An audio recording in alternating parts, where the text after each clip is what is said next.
What is going down? Are we here? Can everybody hear me? Let's see. Are all the things working correctly? Looks like it. Chat looks like it's ready. Screen looks like it's ready. Are we ready? Oh, yeah. Okay, welcome to. This is number 3. I gotta remember how to do this. This is CCO's Lord of the Rings Tales of Middle-earth live stream 3, where we're looking at our first cards, and if we have time, getting to the remainder of the Tolkien themes that I would like or expect to see in the Magic set. We've got our first cards. I'm so excited. I've been looking forward to this since Tuesday when we got the cards, and I wanted to do the live stream Tuesday, but I was so sick, and I'm just today feeling back to normal, and really just in the last few hours, now that I've got the antibiotics in me and I'm not fevered anymore and the rash is gone and my voice is feeling better, knock on wood, hopefully it holds out. I'm here. Welcome. CCO LOTR live stream 3. This is it. So we're just gonna wait a couple seconds longer just to make sure if anybody's lingering or getting in a couple minutes late. I'll let you know that all of these, or the first 2 at least, have been uploaded onto the podcast feed for anybody who's listened to or asked for the audio only versions. Those are up. What else? Super chats are live if you want to support. That's a great way to do it because live streams don't make any money unless there's super chats going on. So if you want to make sure that your comment is read or your idea is heard by the greater audience, please feel free. Patreon.com/CCO podcast for anybody who doesn't know that we have a Patreon. That's where to go. Tons of great benefits. I think everybody who's watched so far, well, maybe not a couple. There's been a couple names over the last couple weeks that I haven't recognized. So welcome. Thank you. Thank you for listening to the audio only show. When it's uploaded to the podcast feed, I try my best to get all the long pauses where I'm reading comments or whatever. I try to get those out. I've got a let's see if you can see it on the live stream now. I got the PBR. I'm calling these the CCGs. I can't believe how good these are. These Canadian Club Gingers. They're fantastic. Who's all there? Israel, Robert, welcome and welcome. So, okay, I'm already reading a comment. Averna Super Friends deck was inspired by your guys'. It's my favorite deck right now. Mine too. It isn't you guys. That is one of my personal decks. That's Averna Super Friends or Super Friends Cascade. And there was a little bit of landfall in it, but now instead of landfall, I've got a lot more proliferate in it because I've added a Luca. The new Luca from Phyrexia All Will Be One that gives you the guy with Toxic, which gives you an additional win condition if you have a lot of proliferate, because the creature that it gives you on its minus ability has Toxic 1. So little piece of tech there for Israel. I like that guy. He adds mana. He gives you a Toxic creature. And if you have Doubling Season or Vorinclex, both of which I have, his ultimate is always within range. And more often than not, when that deck wins, it does win on the back of immediately ultimating a Planeswalker or ultimating Jace the Mind Sculptor 2 times in one game. 2 time. Is very excellent. So, we are here. I'm super excited, and I can't wait to get to it. So I want to get into it. I know that people are going to be late, and I know that people are going to jump in and say, hey, this or whatever. I want to get right into cards. So that's what we're going to do because I'm so excited. The only person I've seen this week, or the only people I've seen this week, are my wife, my kid, the lady at the post office. Like, I didn't go and play Thursday Night Magic last night because I was still a little bit sick. Even though I was at the mall where the post office is, I didn't even go in because I was like, whatever. So this is my Magic fix for the week. I can already feel my voice going. I've got beer. We are going to get to it right now. We're going to turn this image off and we're going to go. I just want to make sure I got the right screen up here. We're going to go to. Not working. There we go. Scryfall. Now, I'm going to be looking at the screen instead of looking at the camera because I have to read these cards. I don't have them memorized yet. So if eye contact is what you're after in a live stream, today might not be what you're after. So I've got them all up. How many do we got so far? 50 frickin' 2. That includes like basics though. I don't know where anybody wants to start. Any comments, questions, requests as to where we start? How about this? I've got an idea. I've got to get everything into the right size here so it all fits, but I have a list of corrections. That's actually what I want to do before we get to cards. I want to make a couple corrections from the first 2 streams that we did. And they're kind of fun. And they're kind of just so we cover our butts because we're all in this together making predictions and stuff. Sorry, I said I wanted to get to cards, but we're going to get to that in a second. Corrections. Legolas could have dark hair. Remember we said, is the movie make us think that he's blonde? And I did a little bit of research. There is a line saying his head was dark. And that could have multiple meanings. Could mean he has dark hair. Could mean he had dark thoughts. Could mean that he was in a negative mind space with context or whatever with the scene that was going on. But here's the thing. He was a Sindarin elf, or at least half Sindarin, and their hair was brown. The Vanyar were almost all blonde, and some of the Teleri elves were blonde. But he was Sindarin, so he very well could have had brown hair. And when you combine that with his head was dark, Legolas probably had dark hair. That was a correction. I think we said he was blonde last time, and he might not be.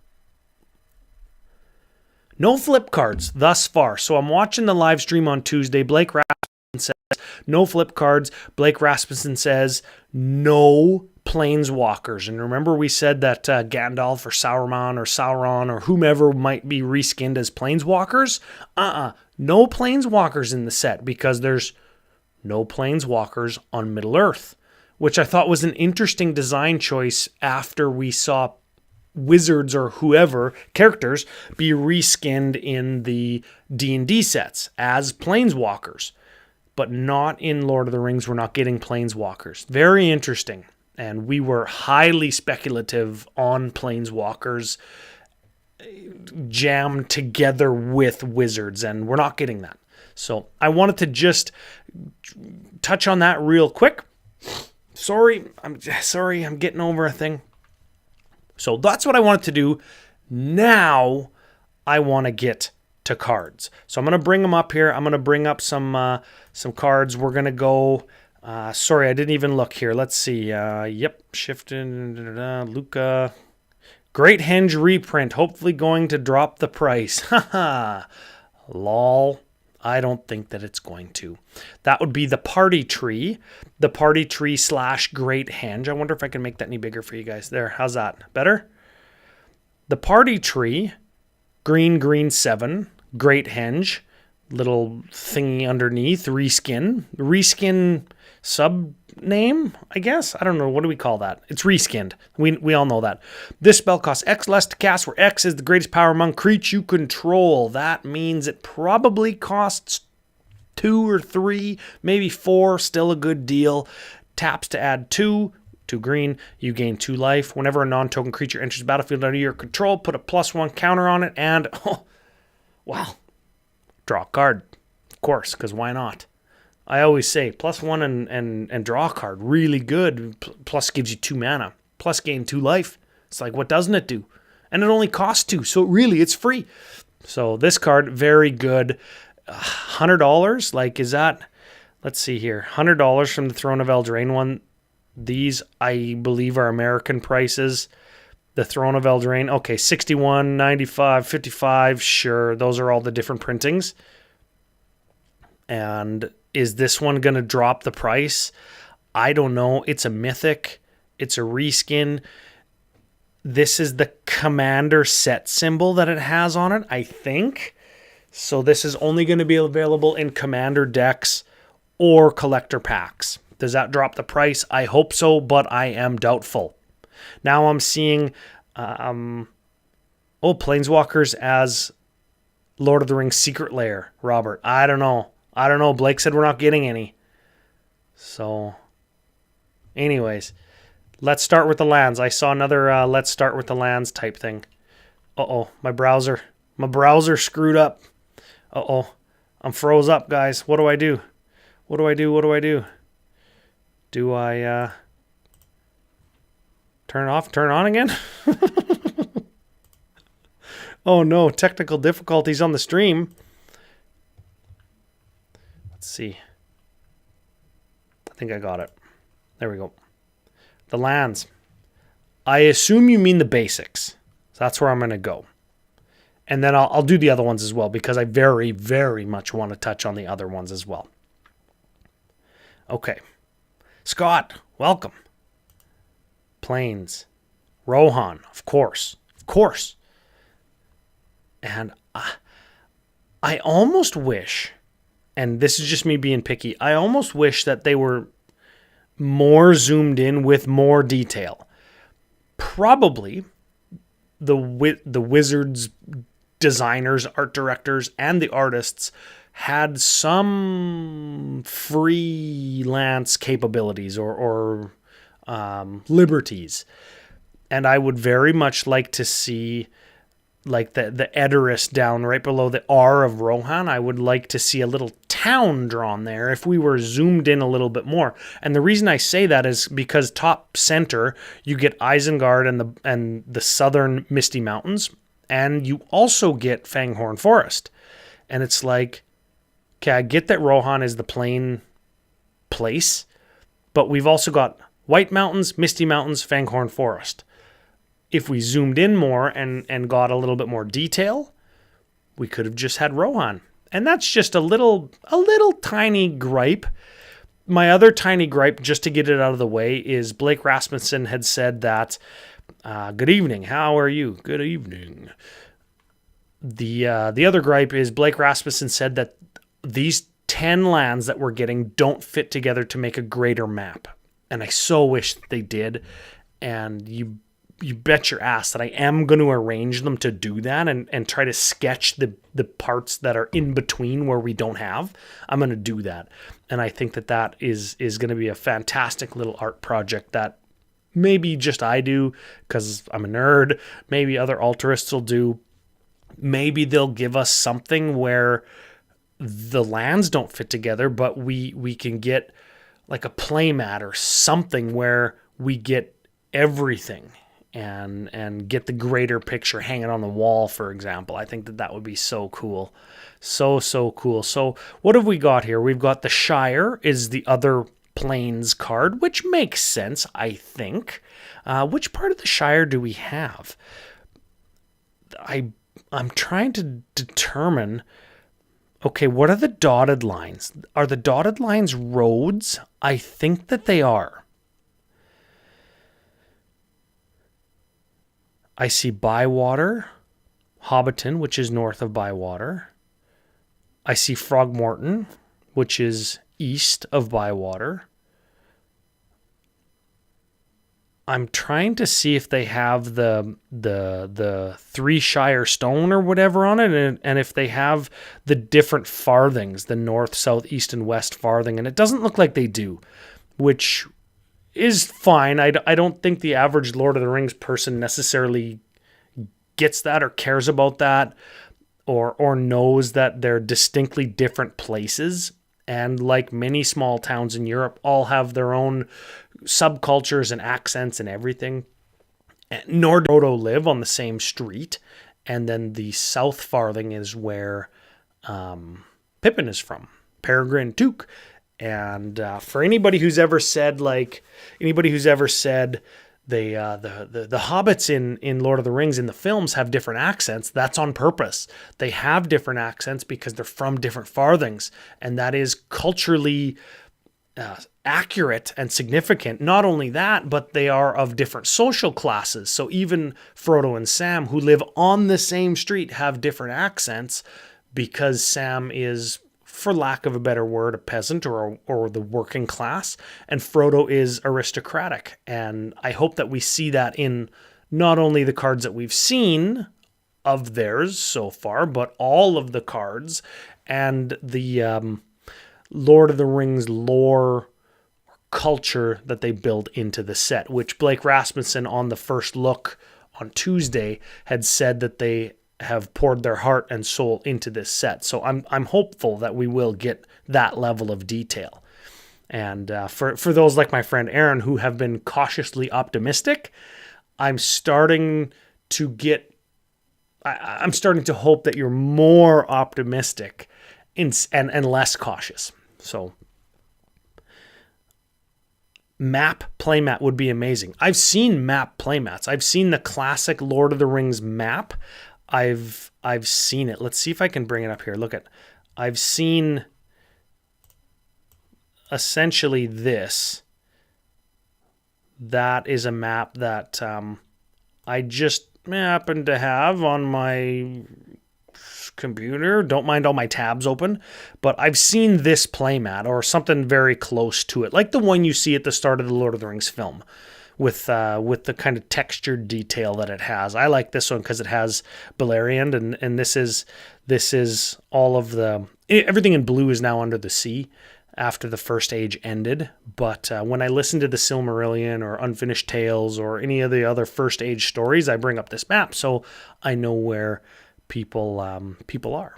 And there's certainly, you think Middle Earth is big. There's lots of other stuff going on. Anyways, that's the second plains. Let's go to island. What do we got here? There are islands, and I wish that they did a little bit better job of showing us. This is in South Gondor. This is where on the I wonder if I can show my mouse a little bit. I turned mouse off, so let me just see if I can. Man alive, properties, capture cursor. Okay, here we go.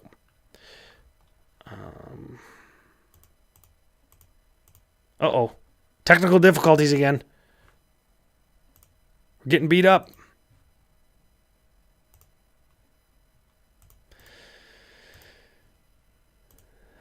Uh-oh, guys. I can't get it back.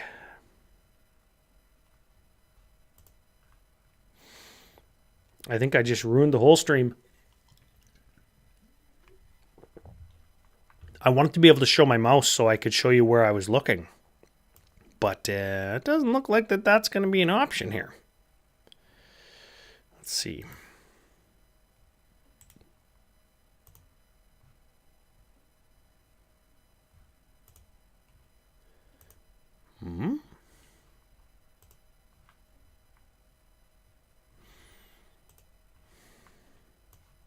Give me a sec.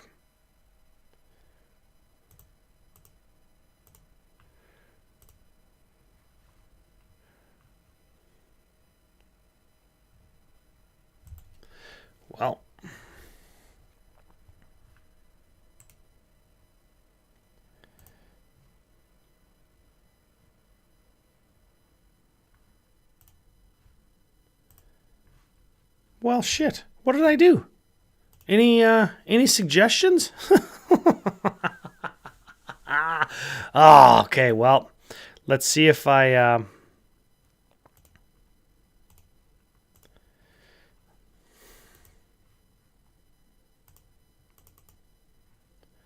well, I guess I screwed it all up, yo.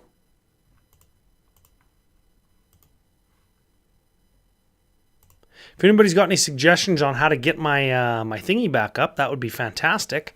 In the meantime, I've got maybe a little bit of a different way I can go here. Let's just get to the right spot. Oh, there we go. Okay, here we go. Here we go. Here we go. We're good. We're good. We're good. I've got my cursor now too, right? Nope, I don't. Well, I don't want to screw anything up again. We've got Minas Tirith over there on the right-hand side of this island, which is fantastic, and Osgiliath.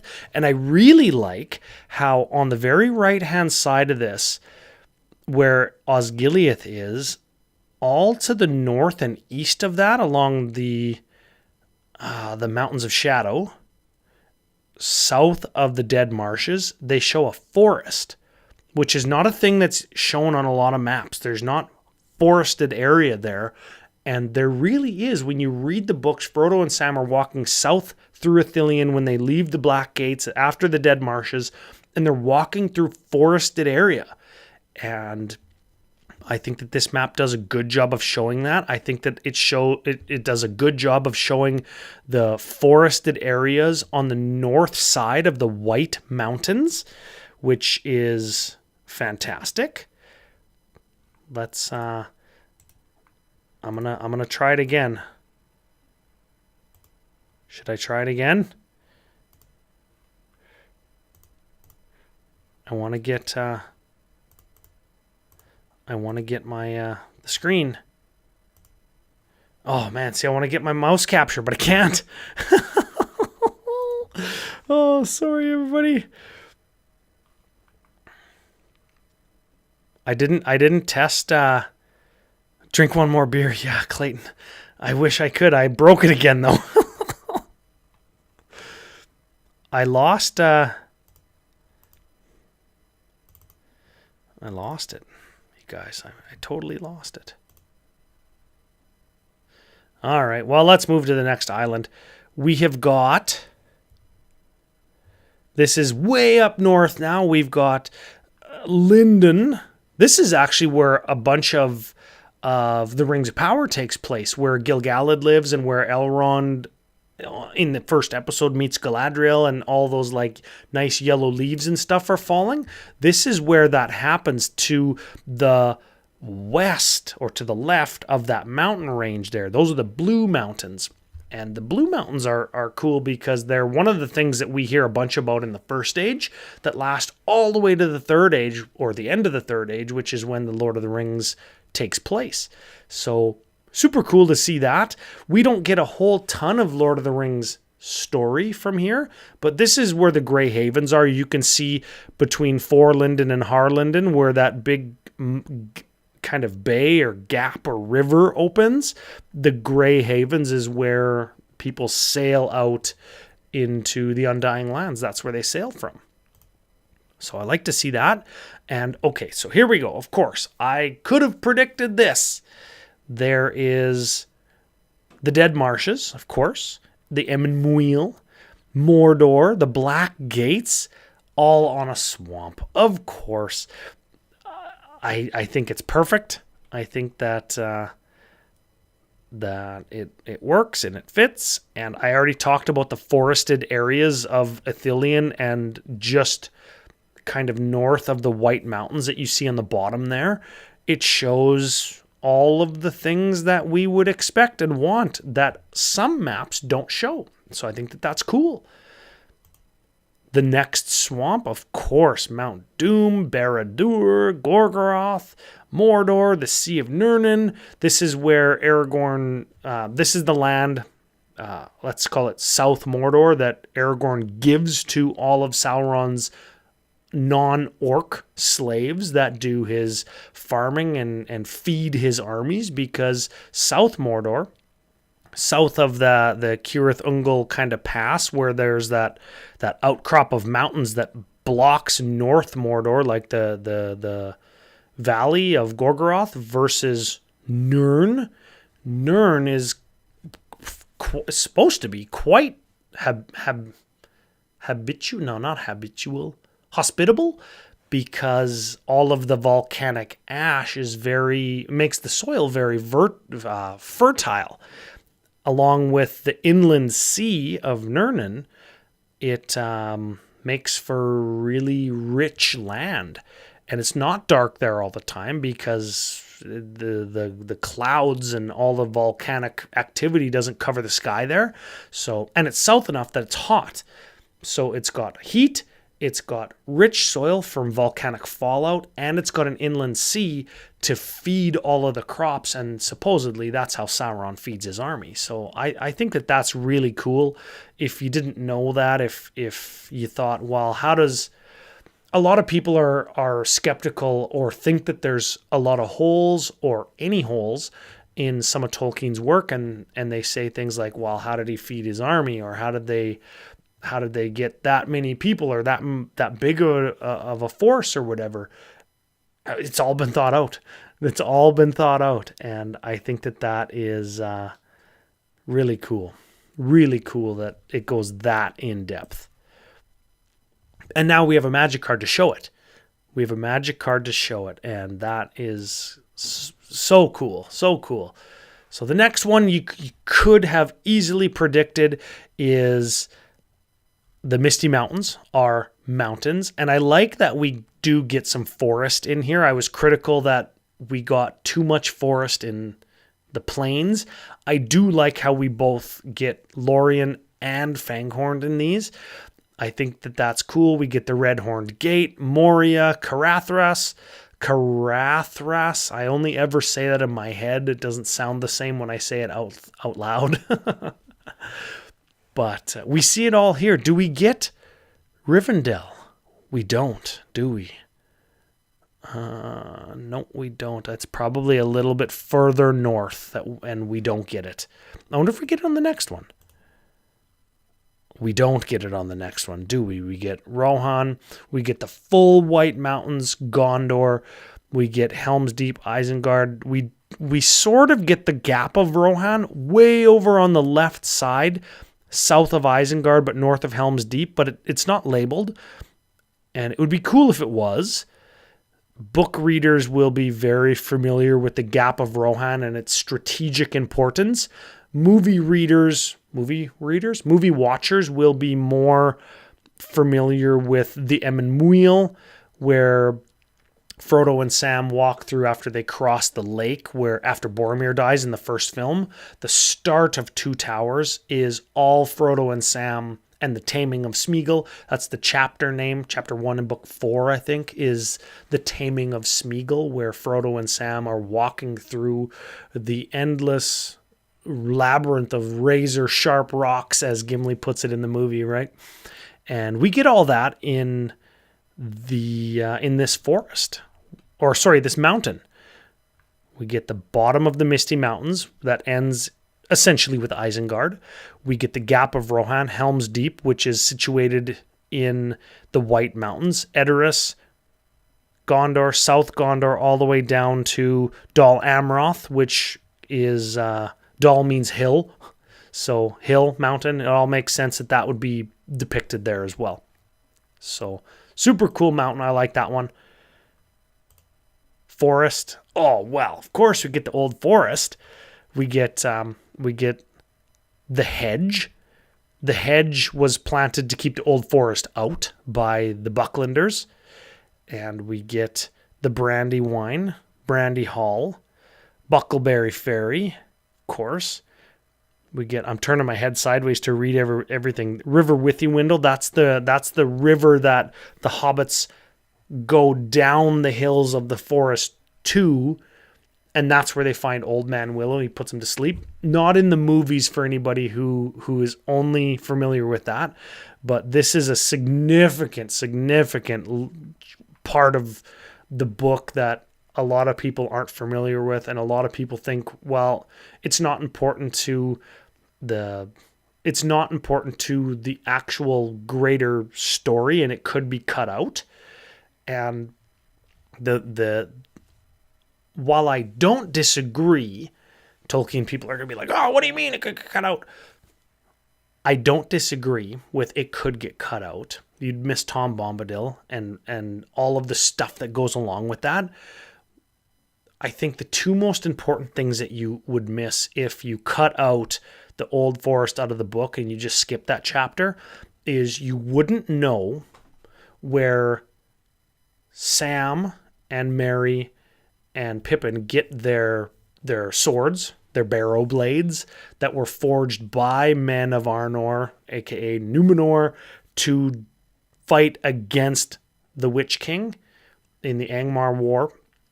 And it's one of those blades that ends up piercing the back of the Witch King's knee. And the movie doesn't tell you that because they cut that out. Why was Merry able to help kill the Witch King? Because his sword was specifically magically enhanced to kill the Witch King. And that's cut out of the movie. And that's extremely important. And Sam gets one and takes it all the way into Mordor. And that's one of the reasons I think that he's feared. Not only because he has an elvish blade and they think he's an elf and they think he's got this magical weapon and he's huge because he has the ring, because he's a ring bearer when he thinks Frodo's dead. But he leaves the barrow blade, this blade designed to kill bad guys essentially, with Frodo when he thinks Frodo's dead. And he ends up getting that blade back at the end. I'm just rereading Return of the King right now, and oh man, the end of the Return of the King before the Scouring of the Shire is just some of my favorite parts of Tolkien. But complete aside, the Old Forest. The other thing that you don't get if you cut that out for people who are still on that is you don't get a lot of Hobbit culture. You don't get a lot of Hobbit joking, and you don't get a lot of how Frodo interacts both with other Hobbit nobility or aristocracy compared to how he acts with Hobbit peasants or common folk. And you start to develop this idea in your mind that Frodo kind of goes both ways in that he respects and doesn't revere, but respects and treats people with respect, even if they're under his social class. He never jokes with Sam the way that Merry and Pippin joke with each other or with him, or that he jokes with them. But Merry and Pippin will joke with Sam that way because he's socially under them. But Frodo doesn't do that. And you start to kind of develop this idea of what kind of person that Frodo is in the chapter where they go through the Old Forest. And that makes it a hugely important part of the book. So anyways, where do we want to go? Where do we want to go? I didn't get any comments as to where we should go next, but maybe if we don't focus on specific cards right now, maybe we can focus on the ring treatment. What is it called? The showcase treatment, where it's got that flat kind of foreground and it looks like you're looking through the ring. That is cool. Looks a little bit, in my opinion, a little bit low detail, but I love the style that the art inside that ring is done in. Samwise the Stout-Hearted is such a fantastic piece. And if we were doing pie bets and taking bets on what the exact name of cards would have been, I would have said Samwise the Stout-Hearted. Can I make that guess? I don't know. I don't know if I can make that guess, but Elrond Lore Master would be a good one. Galadriel Lady of Light would be a good one. Anyways, the lands. Let's keep going on the lands. We've got Mount Doom, of course we do. And we think in one of our streams we were saying that Mount Doom, all of Mordor was going to be black, and the basics kind of indicated that, except for Mount Doom. And we were bang on. So everybody who was bang on Mount Doom is going to be red-black. Fantastic. Tap, legendary land, tap, pay 1 life, add red or black. That's fine. That's a pain land. We all play that every day of the week. Also, red, black, 1 tap, Mount Doom deals 1 damage to each opponent. This is already better than, in my estimation, Shivan Gorge. Shivan Gorge does the same thing for red 2 tap, but only gives you colorless. So this is a cut above because it gives you colored, even at the cost of 1 life. I don't care because I'm going to deal 3 damage, probably more often, like 1 and 1 and 1 to each opponent. More often than I'm going to tap this for losing 1 life in my lands deck. And it's got red, black, 5, tap, sacrifice Mount Doom, and a legendary artifact, of course. Choose up to 2 creatures, then destroy the rest. Activate only as a sorcery. This is fantastic. And I'm thinking of a way to... I'm trying to find a way to fit this with a legendary artifact into my lands deck. I think it's better than Shivan Gorge, which I already play. But I don't play any legendary artifacts. So I'm going to have to figure that out. And I'm already thinking of Manamo, the one where you pay blue, tap, return a legendary permanent to its owner's hand. With Manamo, it gives me a reason to both play Manamo and the One Ring and Urborg. Thematically and mechanically. But dang it. Doesn't. Where were we? Mount Doom. I don't know. It's good. Board wipe on a land. Oh, man. Yeah, I'm so... That is cool. I just don't know how I'm going to do it yet. The next one is the Shire and legendary land. ETB's tapped unless you control a legendary creature, which is fine. Probably you don't have a legendary creature in your deck with converted or like mana cost green, so this is fine to come into play tapped. It adds a green, and you can go green 1, tap an untapped creature you control, create a food token. Now this is fantastic, I think. I'm thinking about my lands deck again. How many creatures of mine could I tap? I don't very often cast Child of Alara. I only just cast it when I want it to die. Because it nukes the board, but I keep all my lands. But I very much care about gaining life. So I could create some food tokens and gain some life. Cast Ad Nauseam with all my lands in my deck. I can draw more cards. Every 3 life I gain is like drawing an extra 6 cards. It's like crazy with Ad Nauseam in my lands deck. But anyways, let's take a look here. Is this the only art that we have? Ah, there's the other one. This is the one that I like better.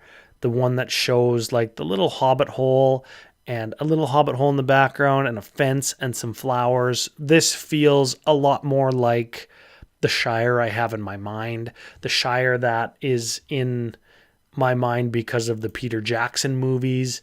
This is the one that I like. I don't know what this one is from. I don't like it as much. But I think it's fantastic. We talked last or 2 weeks ago about hobbits and food, and we are getting food tokens. And I'm willing to bet there's going to be a potato one. I'm willing to bet there's going to be rabbit stew. I'm willing to bet...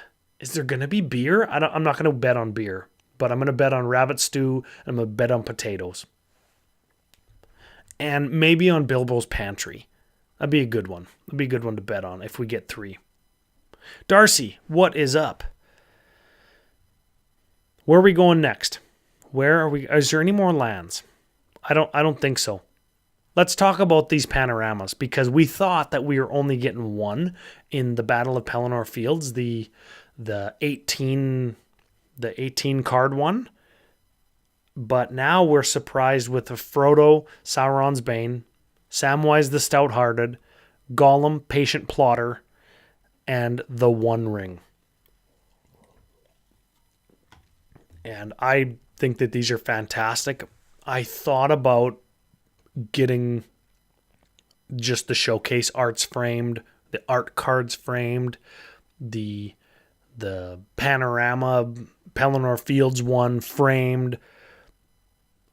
But I think I just got to get all of them now. I don't know how many there's going to be, but I'm going to get them all. So, this one's great. Are the cards good? Frodo Sauron's Bane, it's fine. I get it.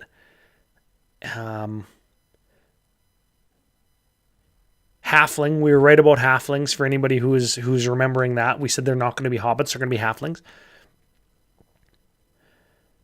He moves from citizen to scout, 2/3 with lifelink, and then for 3 more, I think a total cost of 6, right? 1 and 2 and 3 is 6.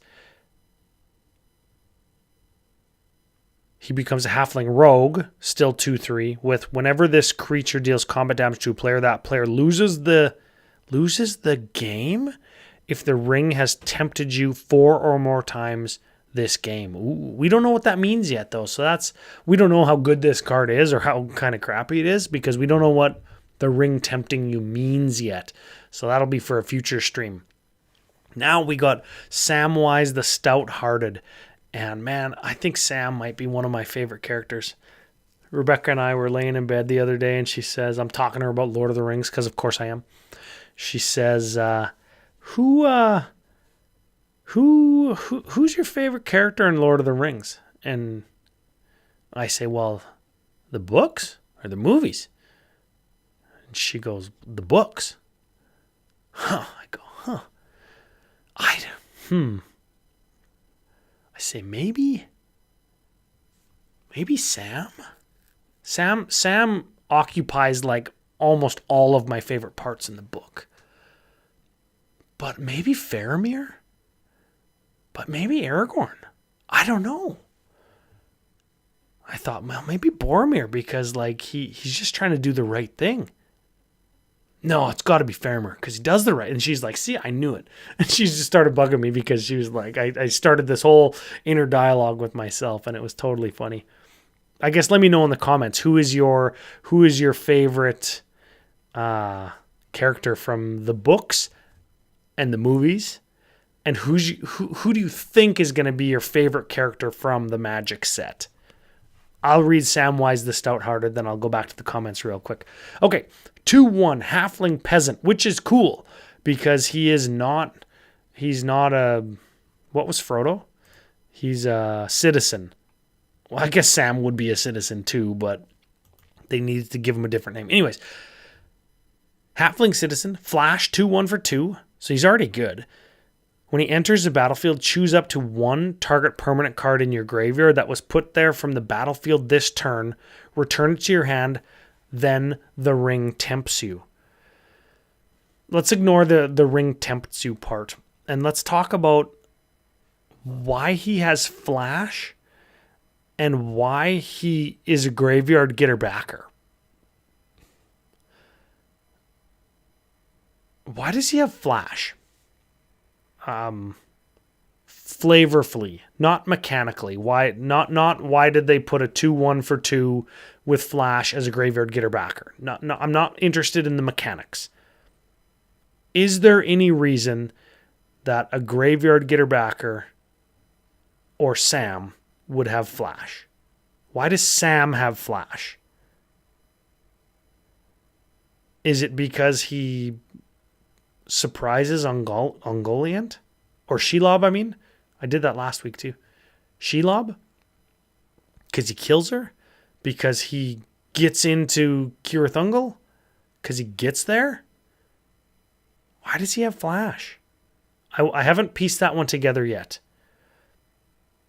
And when he enters the battlefield, choose up to 1 target permanent card in your graveyard that was put there from the battlefield this turn and return it to your hand. That's got to be a getting Frodo back from Cirith Ungol reference. It's got to be a saving Frodo from failing at his quest reference. Like 100 times. He was going to fail at the Cracks of Doom. He was going to fail when Gollum attacked him. He was going to fail on the steps. He was going to fail in Cirith Ungol. He was going to fail outside of Minas Morgul. He was going to fail 100 times in a row. But Sam helped him every single time. I think that's why he has that ability. And I think that that's freaking cool. Sam is a favorite of mine. Yes. Rob. Yeah. I think all of my favorite parts are with Sam. I think. I'm trying to think of my favorite part in like the first two books, like the first two Fellowship books.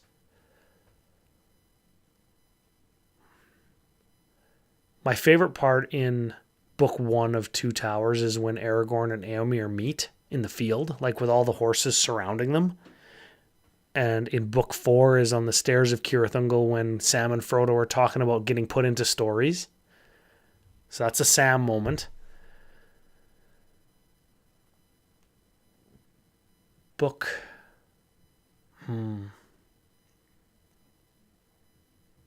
6 is Sam again. Sam after the ring is destroyed and he's talking to, oh, great glory and splendor. And then he wept. Yeah, that was my favorite part. Sam's ring art is better. Is this the ring art? I'm not sure. Oh, the ring art. Oh, yeah, the ring showcase art. This one. Yeah, this is a fantastic piece. Oh, man. Love it. I love the contrast. I love the background, like, and shining through his hair, and the ring shining, dangling on it, like around Frodo's neck. Sam carrying him. Yeah, that is a good piece.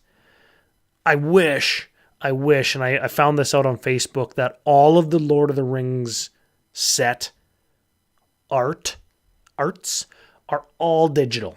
They're all digital due to licensing reasons. There's no originals, and no artist can sell one of one or serialized prints, and there'll be no artist proofs on Magic cards for this set.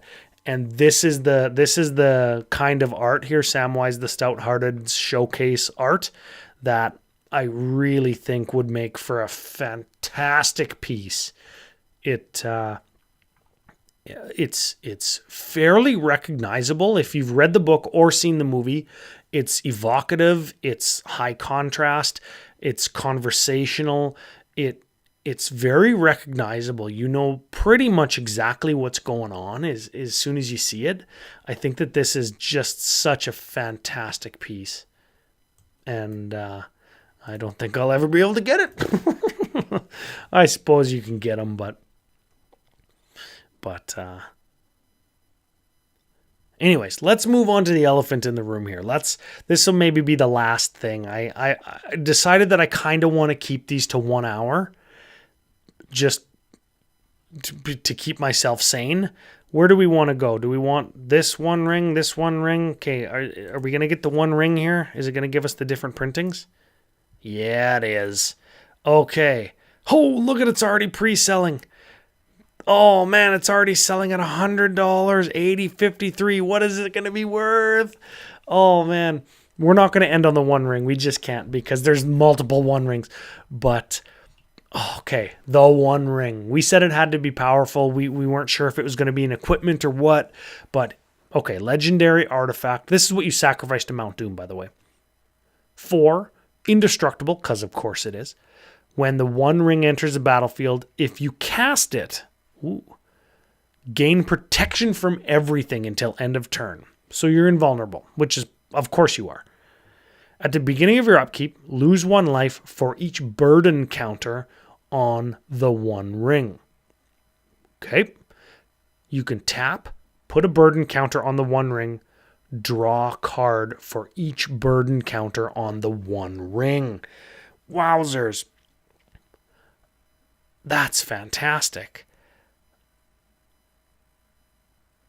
Yeah, I was just saying in my head as I was reading it, I wish when you tapped it you lost the life, but you could avoid tapping it and avoid losing the life. And that wouldn't be very thematic or flavorful. You always lose the life because it's always a burden. And somebody thought of that. Somebody thought that I need to always lose life when I have this powerful thing that makes me invulnerable and gives me everything that I want. Doesn't give you everything you want because you're going to die if you have it for too long. And that's so cool. So fantastic. I love it. I'm going to drink to the One Ring.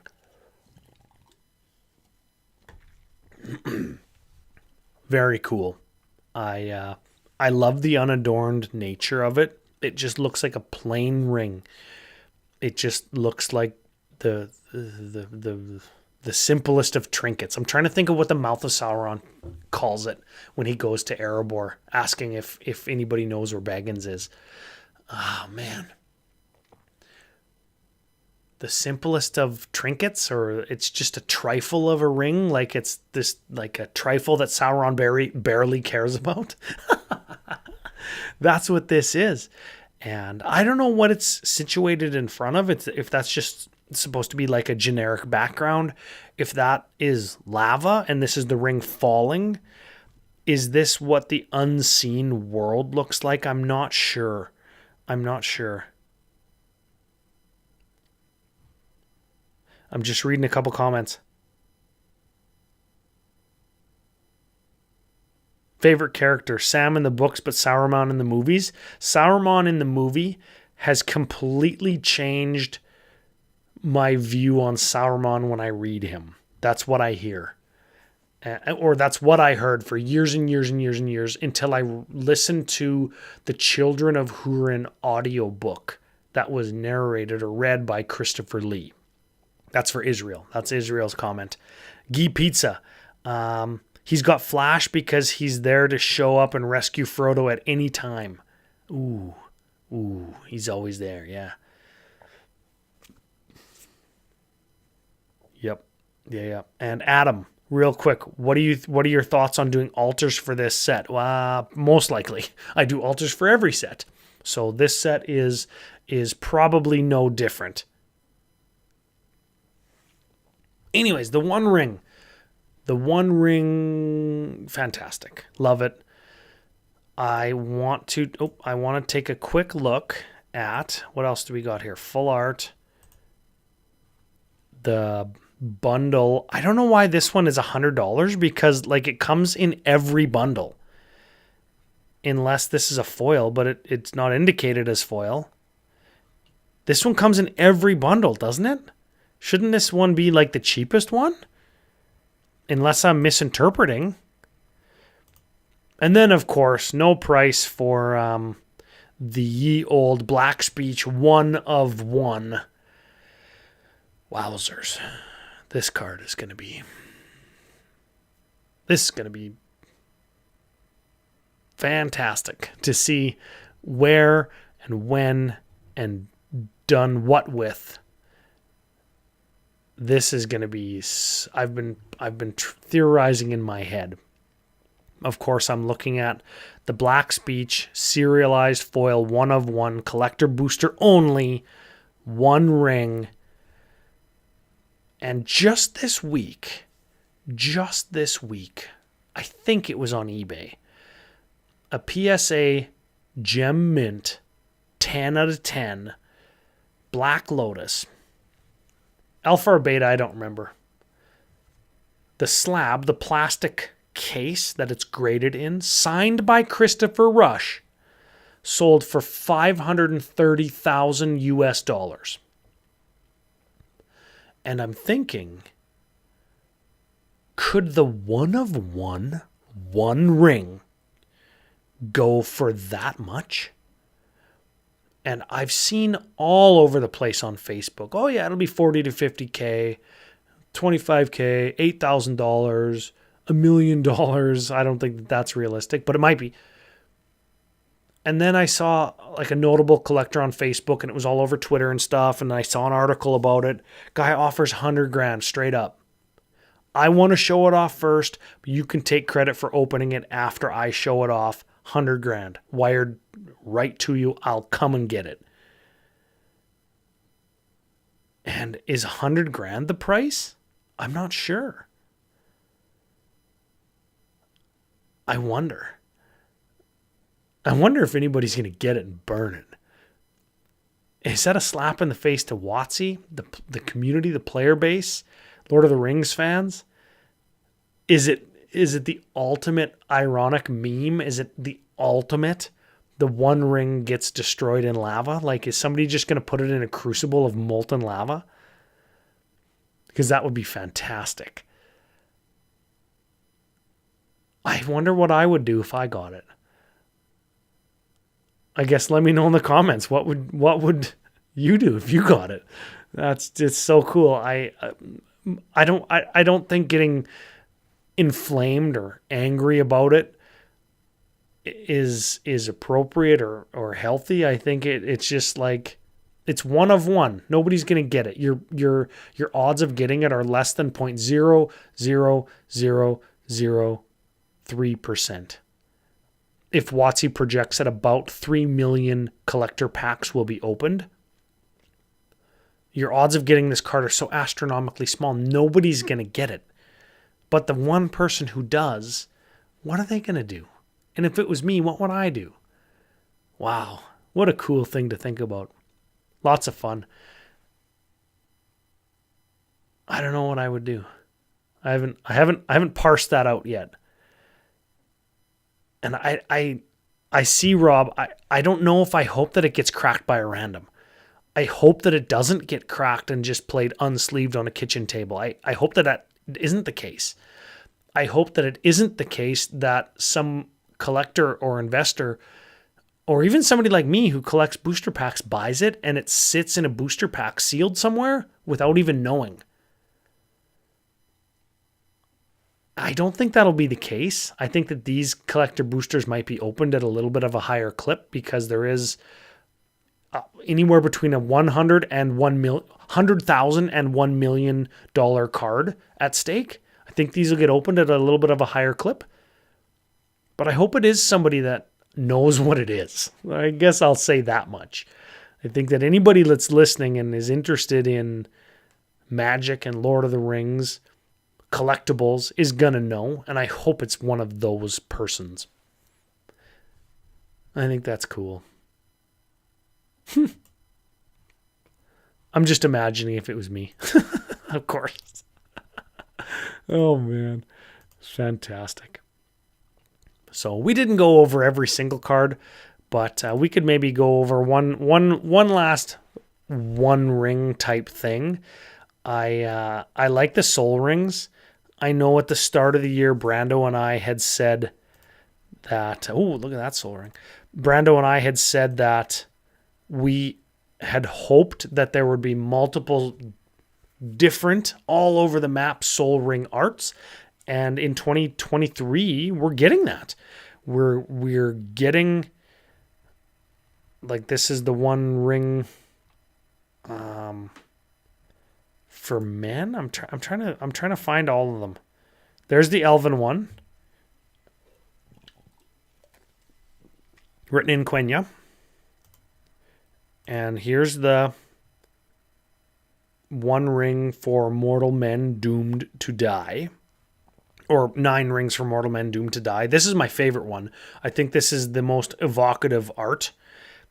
And I can't decide if this guy is bowing and giving his ring, holding his ring up, is he sad that he has it but can't give it up?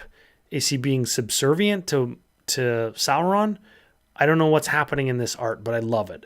And that is why I love it, because it evokes so many emotions. When I say something's evocative, this is what I'm talking about.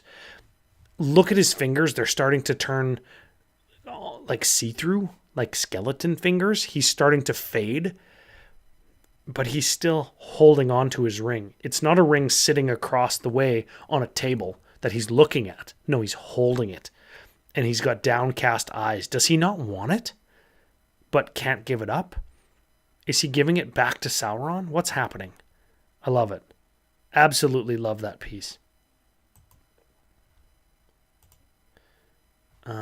Where's the one? Where's the last one I'm looking for? Frick. Is it this one?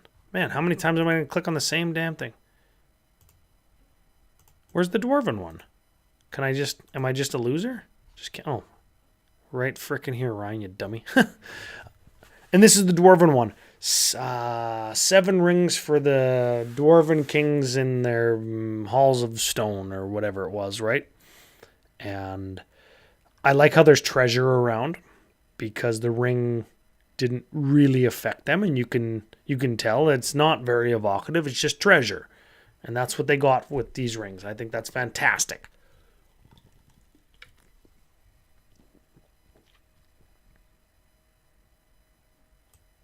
What if the one ring ends up in a landfill in Texas?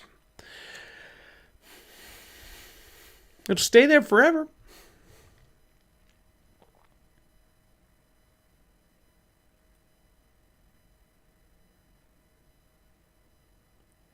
Showboated by a celebrity. Yeah.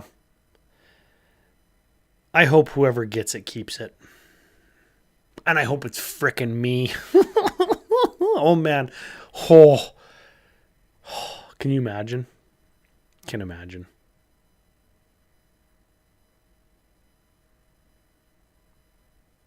I wonder if it's going to be counterfeited. I'm just reading a comment. Proxy artists will go off making versions of it.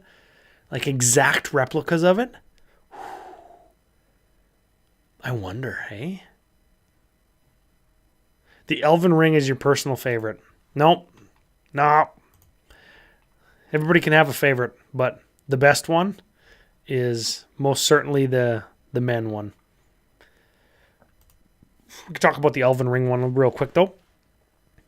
Nenya, the Ring of Adamant, made out of mithril and adamant, and captures the light of the trees of Valinor, according to this art, which is fine. Looks, this art, and I don't know if this is purposeful or not, but looks very much like the tree and the lightning and the story that got told on the Rings of Power, how mithril was made, where lightning struck the tree and good and evil was forged into one metal down into the Misty Mountains. This looks like that tree when it was struck by lightning. I don't know if that's intentional or not, because this art was probably done before that episode was released in September or October, whenever that came out. But this gives me that kind of vibe.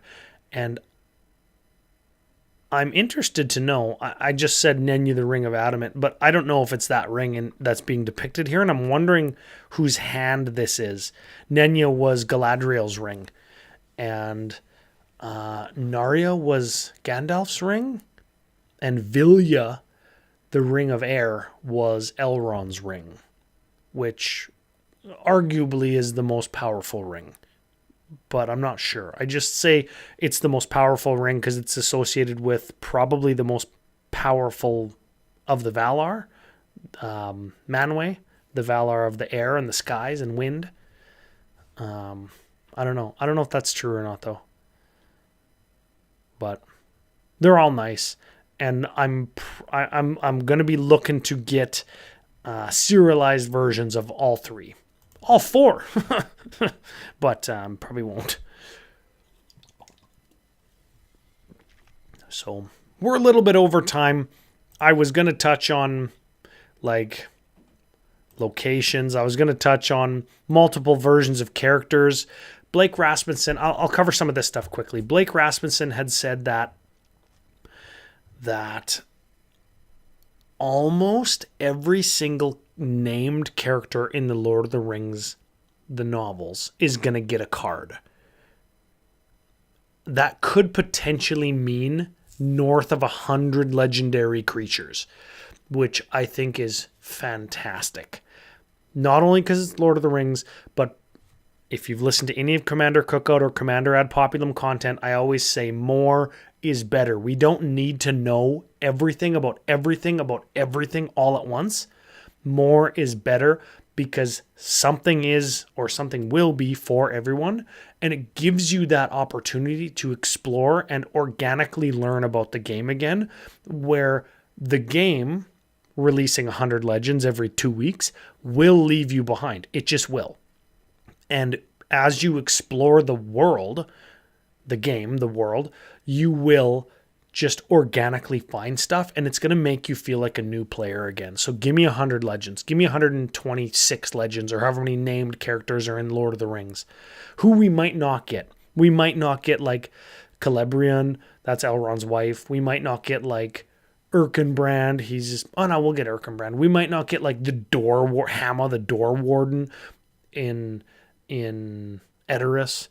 We might not get like frickin', oh man, Burgil. That's the little kid that Pippin meets in Minas Tirith. We might not get those people, right? Excuse me. Oh, mother of pearl. We might not get those people. But everybody else, I'm in. We might not get Thorondor's brother and the other swift eagle that go to Mordor and pick up Frodo and Sam. We might not get them. But we're going to get everybody else. There's going to be 4 commander decks. Each deck's going to tell a story. That's fantastic. We got Aragorn and Arwen wed as one of the dual decks or commander leaders or something, and that's fantastic. We are going to get scenes. I wrote down scenes because Blake Rasmussen had made a mention of all of the different places we're going to go. Some of those are going to be depicted on lands, but some of them are going to be depicted on like where's the Gandalf one? The Gandalf and the Balrog one. Where is it? You cannot pass. You cannot pass. That's kind of like a scene.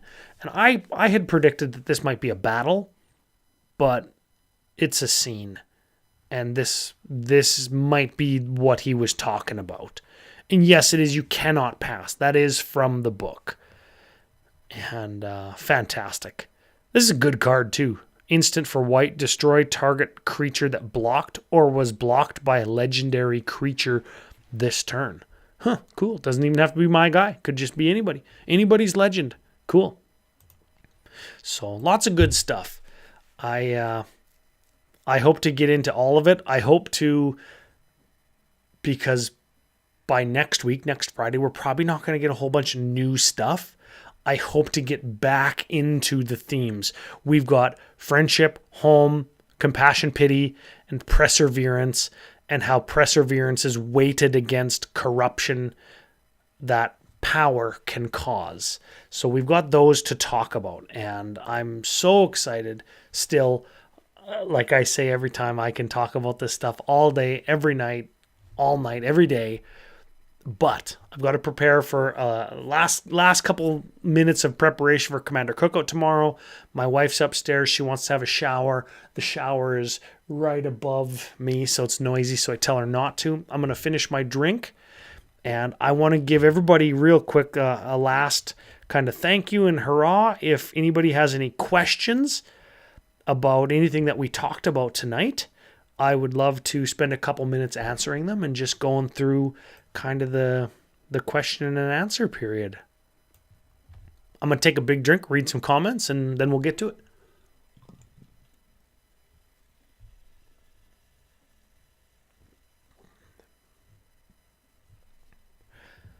Named legendary weapons, Rob. I bet you we are. I bet you we're going to get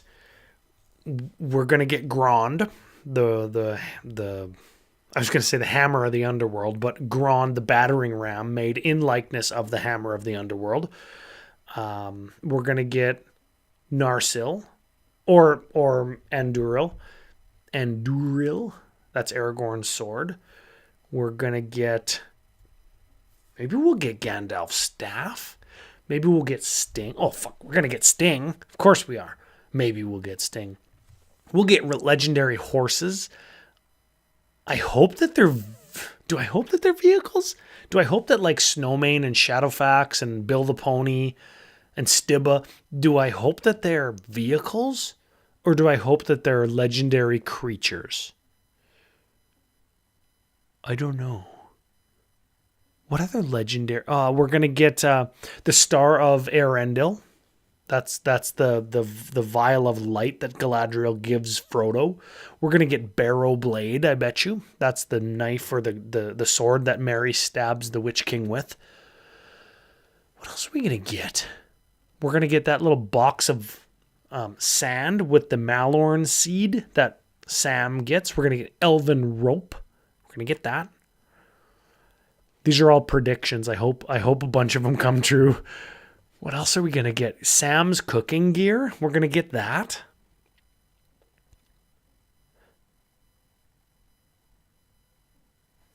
Gandalf's ring art showing the fall of the bridge is Chef's Kiss. Yes.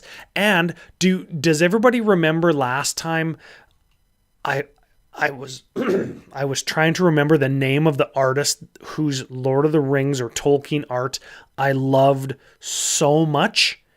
It's Anato Finstark, and that's the guy who did this piece. Google Anato Finstark. Fantastic. Some of my favorite Tolkien art.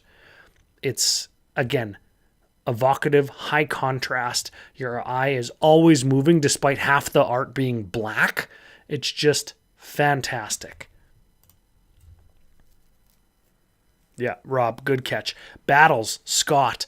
Yeah, I thought the battle on the Bridge of Khazad-dûm was going to be a battle. Because it's a battle. The Battle of Pelennor Fields, right? The Battle of Helm's Deep. I think that we're going to get that. But I don't know yet what battles are. Like, nobody does, right? So, I don't know. Rob, thank you for being here.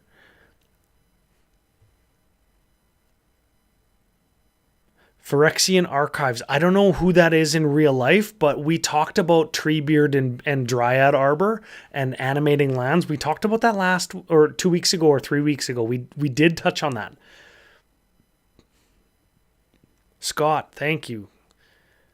Rob, Rob HD77, cool live stream. Thank you for being here. Everybody, thank you for being here. Always a ton of fun. I will always, I want to do as many of these as I can and make them as fun for everybody as I can. If you had a drink, cheers.